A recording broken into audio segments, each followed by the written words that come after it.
Bonjour, bienvenue sur CryptoLu, j'espère que vous allez bien aujourd'hui. Alors, sans tarder, le prix du XRP qui est à 25 cents 55 en baisse de 3,7%. Rien de spécial, flat leak, le prix va nulle part, 25 cents 58.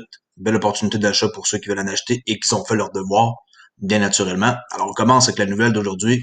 L'entrée de BlackRock reflète un changement de perspective institutionnelle sur la crypto. L'entrée du plus grand gestionnaire d'actifs au monde dans le domaine de la crypto-finance pourrait potentiellement signaler l'entrée d'autres grands acteurs. Le 20 janvier, BlackRock, la plus grande gestionnaire d'actifs au monde, avec plus de 8,7 billions de dollars, oui, vous avez bien entendu, d'actifs sous gestion, semble avoir donné le feu vert à deux de ses fonds associés, le BlackRock Global Allocation Fund Inc. et le BlackRock Fund, pour investir dans des contrats à terme sur Bitcoin. À cet égard, les documents de prospectus déposés auprès de la Security and Exchange Commission, la SEC, des États-Unis, suggèrent que BlackRock cherche à se lancer dans le Bitcoin, d'autant plus que la toute première crypto-monnaie a été ajoutée aux listes de produits dérivés de la société autorisée à être utilisée. En outre, au cours des derniers mois, les dirigeants de la société ont parlé positivement de Bitcoin, faisant allusion au fait que dans son proche avenir, un certain nombre d'institutions pourraient se tourner vers les actifs numériques pour élargir leur liste d'offres financières. Alors ici, on voit en cotation, avec l'annonce de BlackRock, d'autres gestionnaires d'actifs vont être en mesure de souligner le travail de BlackRock pour convaincre leur comité d'investissement et les conseils d'investissement clients du potentiel de la maturité de Bitcoin et de l'écosystème cryptographique. Et ici, on voit aussi qu'un nombre croissant de grandes sociétés financières réputées comme BlackRock, Guggenheim, Skybridge, etc. pénètrent dans l'espace cryptographique et prêtent leur signe d'approbation. Cela peut donner à l'organisme de la réglementation une plus grande confiance dans la maturation du marché de la cryptographie et la nécessité pour un ETF de donner un accès supplémentaire à la cryptographie. Mais attention, les ETF, c'est pas aussi facile que ça, avoir un ETF Bitcoin. Hein. On va voir plus loin une femme qui parle justement de ça. Alors, attachez-vous, on va voir ça tantôt. BlackRock, s'il y en a qui savent pas c'est quoi, OK, société multinationale américaine spécialisée dans la gestion d'actifs, qui a son siège social à New York depuis 88, 7800 milliards de dollars présentement qu'ils ont. Alors, hey, 7,8 billions, là, c'est de l'argent, ça. Alors, c'est vraiment la plus grosse multinationale américaine qui gère les fonds d'actifs. On continue avec l'encaissement de Bitcoin à l'aide de guichets automatiques. Vous pensez que c'est facile? Le populaire YouTuber euh, qui, dans une vidéo, va vous montrer que c'est très, très, très difficile de pouvoir retirer des bitcoins dans une machine qui s'appelle Mamba FX. Il a réussi à retirer 16 000 $, mais ça a pris vraiment comme du temps et tout. On va aller voir une courte extrait du vidéo à l'instant même, OK? Alors, on va aller voir ça. Let's go. We were literally in the first original mall that we came to do the 5K withdrawal, and it didn't end up working. Don't know how stupid that is, but maybe it'll work today. You think it's gonna work? Nope. Look at, we can go up to 15K. Please have 15K in here. Oh my God. It's gonna be the smoothest video ever. Oh my God. Come on. Let's see what it allows me to do. Up to 3K, that's it? Yeah. I gotta do this shit by hand, so I'm gonna have to go as high as it will let me. Most likely, it's gonna have a limit. There's no way there's $15,000 in this. We are gonna have to withdraw as much as we can, and then either hit another one, or if there's just a limit, we'll just come back to this one over and over again. We'll just stay at this mall and make it easier. But as of right now, I'm about to hit 3K. Let's see what happens. Nope, they don't even have 3K. That's gonna be our first number, I guess. 2980. Okay, well, let's send it over. By the way, guys, I had $20,000 in my account. I'm now at almost $27,000. On voit ici qu'il a une clé Ledger, OK, sans fil, là, une Nano X, et qu'il a essayé de retirer 15 000, mais il ne pouvait pas retirer plus que 2 980. Et là, en plus, il doit attendre qu'il ait une confirmation de la blockchain pour qu'il soit capable de revenir dans une demi-heure, une heure et demie, ça dépend, on sait jamais c'est quoi avec Bitcoin, là. C'est ça le gros désavantage, pour après ça venir retirer son argent et il va faire ça dans plusieurs ATM. Alors, pas vous montrer la vidéo complète, juste voir un petit bout ici ensemble. 29K, and now Bitcoin's worth about 40,000. So beautiful, beautiful, beautiful. I'm withdrawing all this now. I don't trust Bitcoin. I don't trade Bitcoin. They're taking $133 for me to get this 3K out. It's not great, but price you pay to withdraw with cash. Bon, ça, on sait qu'est-ce qu'il fait, on connaît ça, nous, les clés Ledger. There's the amount we're gonna get, the rate, the receipt, all that stuff. And now, as you guys can see, my 26K is now 23.6K. So we just took 3K out. Here's our redemption code. We just have to wait until it's ready. It takes time, just like with any Bitcoin. And then I'll come back, enter this code. We'll get the cash out. We'll be ready to go find the rest of our $17,000. What? Bro. Just got the message. Our cash withdrawal is ready. Alors là, il vient de recevoir le message en quoi que si vous avez jamais retiré des bitcoins, que maintenant il peut se diriger vers un guichet et retirer son argent. Bro, I swear to God, that shit took about 25 minutes just to get. It's gonna be a long day. We still have 17,000 more to go. Hopefully we can find an ATM that is a lot smoother than that. Just entered the redemption code. Cash hopefully comes down to hundreds. Oh my God. On voit comment c'est compliqué, Oh là. my God, it's gonna get stuck though. Should I do something? Oh my God. I don't even think that's all of it. Maybe. Oh my God, I can't even get it out. Ridiculous. Oh my God, bro. Are you kidding? Bon, alors il va faire ça tout le long. Il va se promener avec son char, il va aller avec son auto, puis il va aller partout pour essayer de retirer le plus possible. Et oui, il va réussir, mais ça va lui prendre une journée complète. OK? Alors, vraiment spécial. Hein? Moi, avec le XRP, ça pourrait pas vous arriver. Vous avez votre argent instantanément. OK, on parle ici justement par rapport à BlackRock là, avec le ETF, avec cette femme-là qui dit que ça va prendre environ 2 trilliards de dollars de capitalisation boursière pour que le Bitcoin soit capable d'avoir l'approbation pour créer un ETF. Alors, Cathie Wood, l'approbation du Bitcoin ETF est improbable jusqu'à ce que la capitalisation boursière atteigne environ 2 trilliards de dollars. Le flot de demande doit être satisfait pour que la SEC, la fameuse SEC, se sente à l'aise avec un ETF Bitcoin, a déclaré Wood. La PDG Dark Investment Management, Cathie Wood, a déclaré qu'elle doutait que les régulateurs américains donneront le feu vert à un fonds négocié en bourse de Bitcoin avant que la capitalisation boursière de la crypto-monnaie originale n'atteigne que 2 billions de dollars. Wood était optimiste sur les perspectives de Bitcoin sous Gary Gensler, qui est l'ancien chef du CFTC, maintenant devenu le chairman de la SEC. Okay? Lui, c'est un professeur aussi de monnaie numérique au Massachusetts Institute Technology, okay? Le MIT, nommé, comme j'ai dit, présentement à la tête de la SEC par le président Joe Biden. Wood a qualifié que Gensler de très pro-Bitcoin. Okay? C'est un très pro-Bitcoin. Tant mieux, mais c'est pas juste ça qui existe, là, les bitcoins. Inquiétez-vous pas qu'il connaît très très bien XRP aussi, là, il en a parlé dans plusieurs vidéos. Et aussi, il a salué le leadership avisé de la SEC en matière de la cryptographie. La présentation de Wood mardi a également présenté des projections audacieuses sur le potentiel, écoutez bien ça, là, du prix du Bitcoin si les tendances d'adoption institutionnelle et d'entreprise se poursuivent. Citant la politique de trésorerie de MicroStratégie axée sur le Bitcoin, Wood a déclaré que si chaque société du S&P 500 investissait 1% de ses actifs en Bitcoin, comprenez 500 compagnies qui investissent 1% chaque, le prix augmenterait de 40 000 $, le Bitcoin. Alors, il tomberait à, présentement, il est à 31 plus 40, il tomberait à 71 000 si jamais ça serait le cas pour 1% de chaque 500 compagnies du S&P 500.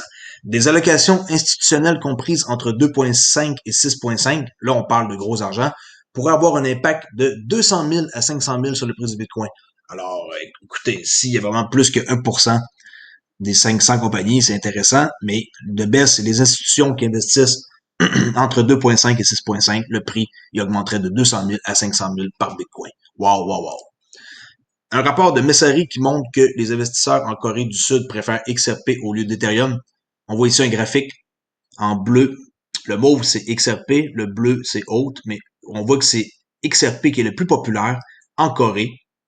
La Corée du Sud, je spécifie, là. On voit très bien aussi que quand on fait des échanges sur Fiat League, là, que ça s'en va tout en Corée. À droite, le corridor ici, là, jusqu'ici, c'est la Corée du Sud, Angleterre, États-Unis. Alors, on voit très bien que ce corridor-là ici, pour la Corée, c'est très populaire. Ici, l'Angleterre et les States. Alors, ça ici, c'est la Corée du Sud.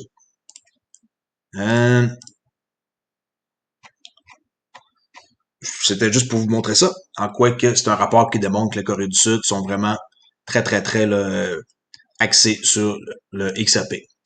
La Stellar Development Foundation investit 5 millions de dollars dans l'application de paiement blockchain Wire. Aujourd'hui, la Stellar Development Foundation, la SDF, a annoncé pas un itinérant, là, qui est une fondation SDF, a annoncé un investissement de 5 millions de dollars américains dans le fonds entreprise Fond Wire, une société de paiement blockchain. Cet investissement introduira une grande variété d'applications, des apps là, de paiement pour les applications FinTech sur le réseau Stellar. Stellar sont en train de grossir vraiment, mais vraiment beaucoup, ok? S'intégrant aux encres existantes et activant les rampes d'activation, de désactivation de Stellar avec le USDC, ok? Avec Jeremy Allaire Circle, USDC, qui est régulé, dans les paires fiat existantes, le USD, le GBP, le CAD, le AUS et le euro. Avec plus de 5 milliards de dollars de transferts exécutés depuis 2013, Wire dispose d'un portefeuille de services avancés offerts aux particuliers, aux entreprises et aux entreprises, notamment des rampes d'accès fiat to crypto, des paiements, la conformité, une infrastructure de portefeuille cryptographique, d'échanges et des économies comptes. L'ajout de Wire à l'écosystème Stellar créera une infrastructure de paiement clé et permettra des relations reliant les systèmes financiers internationaux. L'un des moyens les plus immédiats pour Wire de soutenir l'écosystème du USDC, là, l'un des principales monnaies numériques en dollars numériques au monde, qui devrait être mise en ligne sur le réseau Stellar au premier trimestre. Alors ça, c'est une excellente nouvelle, là. Le USDC qui va rouler sur Stellar, ça c'est top. Certains utilisateurs qui rencontrent des problèmes avec les plateformes de trading Vanguard, TD Ameritrade, Charles Schwab, en raison du volume important. Ça s'est passé là, ici il y a 9 heures. Des milliers d'utilisateurs ont signalé des problèmes avec les plateformes de trading Vanguard, TD Ameritrade et Charles Schwab. Charles Schwab a tweeté qu'il travaillait pour résoudre le problème. TD Ameritrade a déclaré à Insider que le problème était dû à de gros volumes. C'est assez surprenant, hein? Et les rapports surviennent alors que le marché boursier continue de souffrir d'une frénésie entourant l'action de GameStop. Et GameStop, on va aller voir à l'instant, regardez l'action, qu'est-ce qu'elle a fait. 347 dollars pour l'action GameStop. L'action coûtait dans les alentours du début de janvier, là, 17 dollars, 18 dollars. Et regardez, boum, 347 dollars. Ça, il va se passer ici un dump incroyable, je suis sûr.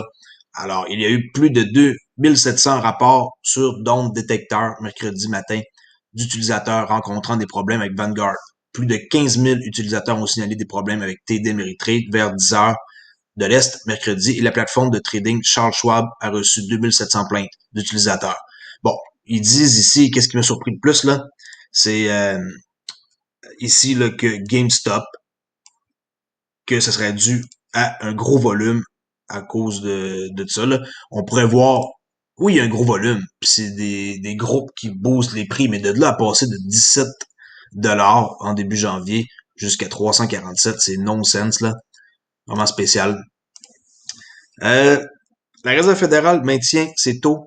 Les achats d'actifs se stabilisent alors que l'activité économique ralentit. La Banque centrale américaine a déclaré que les taux d'intérêt resteraient proches de zéro.